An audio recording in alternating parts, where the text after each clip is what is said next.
Þegar brunabjöllur fara í gang það merki að rýma skuli bygginguna. Umsjónarmenn bygginga kanna hvað veldur voðunum og hringja á slökkviliðið ef þess gerist þörf. Allir aðrir eiga að ganga út úr byggingunni og safnast saman á söfnunarstað.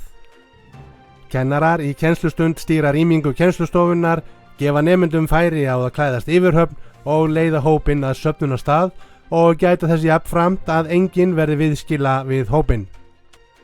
Allir starfsmenn og stúdentar standa upp frá vinnu sinni, klæðast yfirhöfn og aðstoða hvert annað á leiðinu út. Starfsmenn leiðbeina stúdentum og vísa þeim leið og allir aðstoða hreyfihamlaða, heyrnarlausa, sjónskerta eða hvern þann sem þarf á aðstoð að halda. Allir hjálpast að. Í mörgum byggingum eru skilgreind safnsvæði þar sem hreyfihamlaðir eða aðrir sem ekki treysta sér eða geta komist út á eigin spýtur geta beðið aðstoðar slökkviliðs. Mjög mikilvægt að nærstaddir láti slökkvilið vita af fólki sem bíður aðstoðar. Það er forgangsatriði hjá slökkviliði að bjarga fólki út úr húsinu.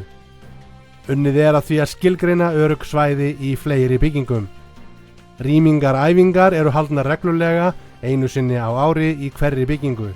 Rýmingaræfingar eru kjöruð tækifæri fyrir alla til að kynna sér umhverfi sitt og huga að eigið öryggi á vinnustaðnum. Tækifæri til að finna flóttaleiðir og finna öryggistæki eins og slökkutæki og brunaslöngur og brunaboða og finna hjartastuðtæki. Þannig venst fólk við að hugsa öryggi sitt og er tilbúið að rýma bygginguna eða nota öryggistæki ef þörf krefur. Við tökum öll þátt í rýmingaræfingum, þær eru skemmtilegar og gagnlegar.